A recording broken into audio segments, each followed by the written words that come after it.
Bonjour à tous, aujourd'hui je vais vous parler d'expériences scientifiques absolument incroyables que je trouve totalement folles et que je voulais partager avec vous. Des trucs que vous pouvez probablement pas imaginer, que vous connaissez peut-être pour certains d'entre vous, mais en tout cas je pense que maintenant vous connaissez tous ma passion pour les sciences et aujourd'hui je vais vous partager des choses absolument géniales. Donc aujourd'hui je vais vous montrer quelques expériences totalement incroyables, comme je vous l'ai dit, que la science a pondu. Et croyez-moi, vous allez adorer.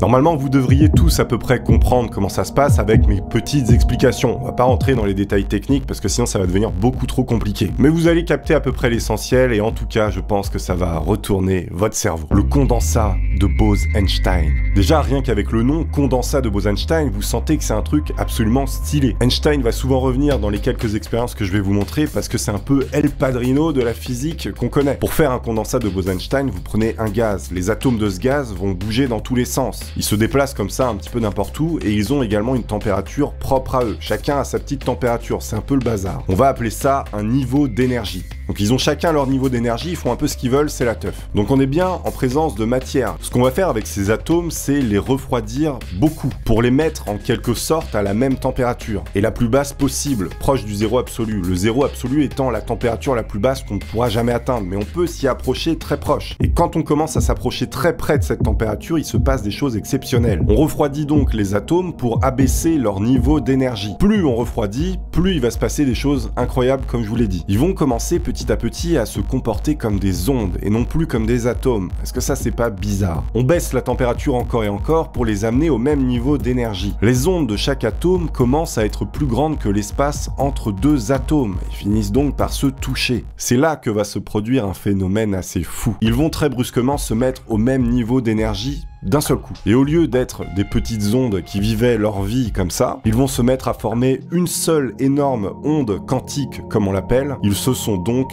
condensés. Et donc ça, c'est un condensat de Bose-Einstein. Est-ce que c'est pas exceptionnel? Moi, je trouve ça totalement magique. En fait, un condensat de Bose-Einstein, c'est un autre état de la matière. Vous connaissez déjà sans doute probablement les 4 états principaux de la matière. Solide, liquide, gazeux et plasma. Voilà, plasma, on entend un petit peu moins parler, mais ça existe. Mais en fait, il existe plein d'autres états de la matière qu'on n'entend pas forcément parler. On appelle ça des états exotiques. Je vais vous en citer quelques-uns, voilà, on va pas rentrer dans les détails, mais juste pour avoir le nom, déjà vous allez voir. Donc en plus de liquide, solide, gazeux et plasma, vous avez quasi-critical, supercritique, super solide, hyper uniforme, désordonné, et j'en passe, évidemment. Ce qui m'amène donc à vous parler de la seconde expérience, tout est bien ficelé chez Tony, qui est également un autre état de la matière, très peu connu, la superfluidité. La superfluidité, c'est quand la matière n'a plus aucune viscosité. La viscosité, en fait, c'est ce qui retient l'écoulement d'un liquide. Plus c'est visqueux, moins ça coule. Voilà, c'est aussi simple que ça. Par exemple, votre ketchup est plus visqueux que l'eau de votre robinet. Bon, et ben le ketchup va s'écouler moins vite si on le met sur une pente que l'eau. Et bien justement, en amenant la matière à un état de superfluidité, donc avec zéro viscosité, il va se passer des choses exceptionnelles encore une fois. On va prendre de l'hélium, qu'on va refroidir encore une fois très très bas, à moins 270,98 degrés Celsius. Autant vous dire que c'est très froid, faut pas mettre sa main dedans. On va le placer dans un verre totalement étanche, et au moment où il passe à l'état superfluide, parce qu'on l'a refroidi, il est capable de traverser les nanoparois de ce verre et de couler à travers, alors que le verre était complètement étanche. Il est tellement fluide qu'il passe par les petits pores du verre et plus rien ne l'arrête. Mais par exemple, admettons qu'on a un verre qui est totalement étanche, où rien vraiment ne peut passer. Il a absolument plus de viscosité, donc plus rien ne le retient. Il peut remonter par capillarité les bords du verre pour sortir. C'est-à-dire que la matière ne reste plus dedans comme si elle était contenue. Elle peut s'échapper vraiment par tous les orifices, que ce soit en haut,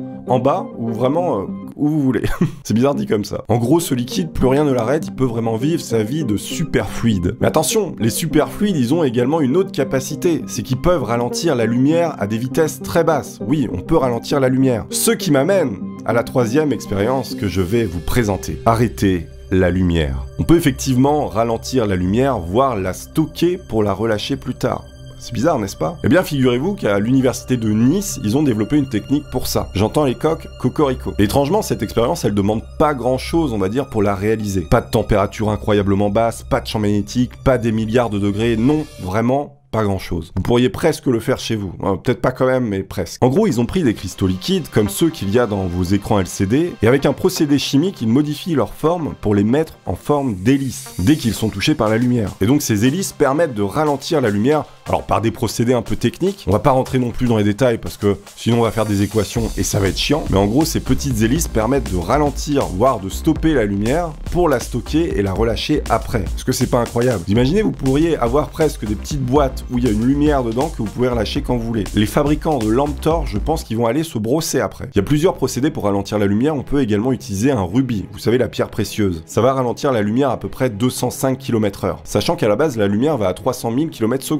Bon, c'est quand même incroyable de pouvoir stopper la lumière, même si à proprement parler on l'arrête pas, hein. C'est un peu plus complexe que ça, mais on peut réellement la stocker. Elle est pas vraiment stockée comme on peut l'imaginer, en gros elle est prisonnière d'interactions un peu spécifiques, mais là n'est pas la question. En tout cas on peut vraiment la prendre, la relâcher comme on veut, et ça c'est quand même hyper classe. Et vu que ma vidéo est extrêmement bien ficelée comme un saucisson, ça m'amène donc à l'expérience suivante. Bon, qui est plus un effet qu'une expérience, mais c'est très stylé, je voulais vous en parler, vous allez voir. L'effet Vavilov-Cherenkov. Cette lumière bleue caractéristique issue d'un réacteur nucléaire provient du fait que les électrons se déplacent plus vite que la lumière. Oui, parce que dans l'eau, la lumière va moins vite que dans le vide. On peut ralentir la lumière comme on a vu juste avant. Ah, c'est bien ficelé. Et dans n'importe quelle matière d'ailleurs. La lumière, si elle traverse quelque chose, elle va être ralentie. Ces particules chargées, ici on parle d'électrons, et bien quand ils vont plus vite que la lumière, quand la lumière est ralentie, attention, hein, parce que rien ne peut aller plus vite que la lumière dans le vide. Mais si la lumière est ralentie et que les électrons, eux, vont plus vite que la lumière, et bien ça crée une onde de choc qui fait cette lumière bleue. Et c'est là en fait que l'effet devient en quelque sorte une expérience. Dans l'espace, les astronautes se plaignaient de flashs bleus dans leurs yeux. Et bien justement, étant moins protégés par le champ magnétique de la Terre, ils peuvent recevoir plus facilement des particules chargées sur eux. Quand l'une de ces particules traverse le liquide de leurs yeux, la lumière est forcément ralentie dans vos yeux parce qu'elle traverse un liquide, le liquide oculaire. Vous suivez? Eh bien, ça produit ce fameux flash bleu, car la particule qui traverse également l'œil en même temps va plus vite que la lumière, qui est ralentie par le liquide oculaire, comme je l'ai dit. Et donc ça, c'est l'effet Vavilov-Cherenkov. T'imagines, tu commences à voir des flashs bleus un petit peu partout, c'est déjà qu'il y a des particules chargées qui te traversent, c'est jamais très bon. Les gars dans l'espace, quand ça leur arrivait, ils se demandaient vraiment pourquoi ils avaient ça. Ils pensaient devenir fous. Et non, en fait, c'est juste vraiment des particules qui les traversent à la vitesse de la lumière, quasiment, et qui produisent une onde de choc dans leur liquide oculaire. C'est quand même ultra stylé. La fente de Young. Expérience extrêmement connue, peut-être que vous la connaissez, peut-être pas, mais si vous connaissez pas, je pense que vous allez aimer. Parce que là, on est vraiment sur du mindfuck. Imaginez, vous tirez des balles d'airsoft à travers une fente. Sur le tableau derrière, vous verrez distinctement le trait où elles sont arrivées. Ça va former une ligne toute simple. Évidemment, si on place maintenant deux fentes, vous allez voir deux traits se dessiner sur le tableau derrière, qui sont les impacts des balles d'airsoft.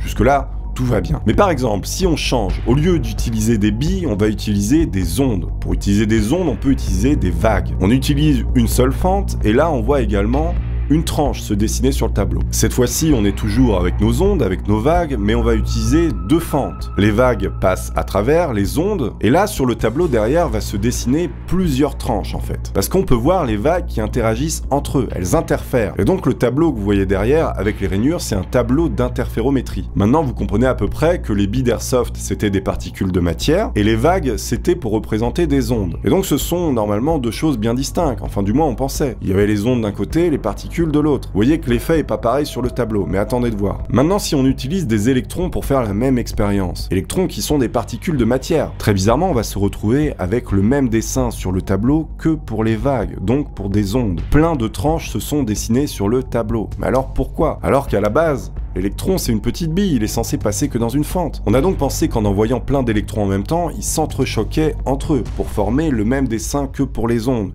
Et ça expliquait pourquoi ça formait la même chose, alors que c'était pas tout à fait ça. Et pour être sûr de ça, qu'est-ce qu'on a fait? On a envoyé un électron par un électron. Donc là, ils pouvaient plus interagir entre eux et former éventuellement le même dessin que pour les ondes. Mais chose très étrange, même en envoyant un électron par un électron, on se retrouve avec le même tableau que pour les ondes. Donc là, on se dit, c'est bizarre, le truc c'est censé être un point, comment il peut faire le dessin d'une onde, puisqu'à la base, il y a un problème. Pour comprendre par quel trou passe l'électron, on observe avec un dispositif. Mais très bizarrement, encore une fois, quand on met un tel dispositif, le tableau se retrouve cette fois avec seulement 2 traits, comme pour les particules ou les bits paintball. Comme si l'électron savait qu'il était observé et qu'il devait se comporter d'une manière bien précise. Quand il est observé, il se comporte comme une particule, et quand on le regarde pas, il se comporte comme une onde. Alors qu'est-ce que c'est que ce délire? Comme s'il avait sa propre conscience. Eh bien en fait, cette expérience, elle est extrêmement connue et très importante parce que c'est elle qui a en quelque sorte lancé la physique quantique. On appelle ça la dualité onde-particule. C'est-à-dire qu'une particule est à la fois une onde et... C'est un peu compliqué, on va pas faire de physique quantique ici. Quand tu vois cette expérience, tu te demandes quand même qu'est-ce qui se passe. Expérience très connue, mais toujours très efficace pour retourner le cerveau. La dilatation du temps. Vous avez déjà entendu probablement de cette expérience où on met une horloge atomique dans un avion, une autre sur Terre qui ne bouge pas, les deux horloges réglées exactement sur la même heure, l'avion décolle avec l'horloge, pendant que l'autre reste au sol, fixe. Quand l'avion revient quelque temps plus tard, les deux horloges atomiques ne sont plus à la même heure. C'est elle qui était dans l'avion a perdu moins de temps. Le temps est passé moins vite pour elle. Attendez, on parle de quelques iota-secondes, hein, c'est vraiment pas perceptible. Et donc ça, c'est juste la relativité restreinte, voilà. Ça montre que quand un objet ou n'importe quoi se déplace par rapport à un autre qui reste fixe, son temps va s'écouler plus lentement. Ah oui, c'est très bizarre hein, pour ceux qui découvrent ça, mais c'est hyper cool. Car plus la vitesse est grande, plus le temps se dilate et l'espace se contracte. Oui, pour celui qui observe de l'extérieur, attention, hein, pas pour ceux qui sont dans l'avion. Hein. Pour ceux qui sont dans l'avion, tout est normal. Par exemple, ma main là qui est en mouvement, elle vieillit moins vite que ma tête qui est fixe. C'est très bizarre, mais c'est comme ça.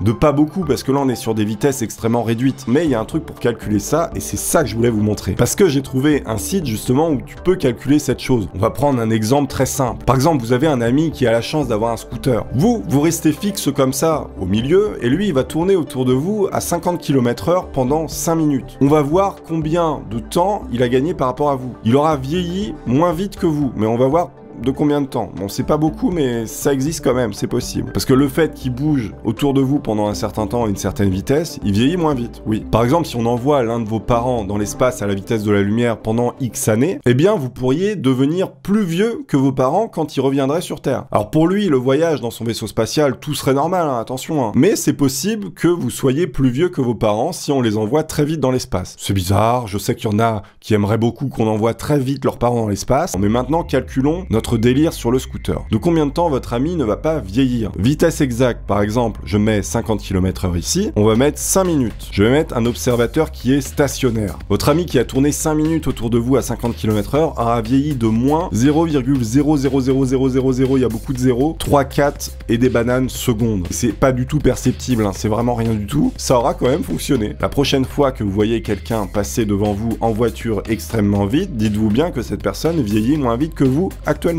J'espère que vous avez découvert et apprécié ces petites expériences que je voulais vraiment partager avec vous. Moi, je trouve ça hyper cool, j'adore ça. On en fera d'autres, il y en a plein d'autres que je connais. Merci à tous d'avoir suivi cette vidéo. Je vous conseille d'aller voir celle-là si vous appréciez mes vidéos. Pensez également à vous abonner. Le petit pull Black Cat Albinos disponible en description. Je vous embrasse. À très bientôt, les amis.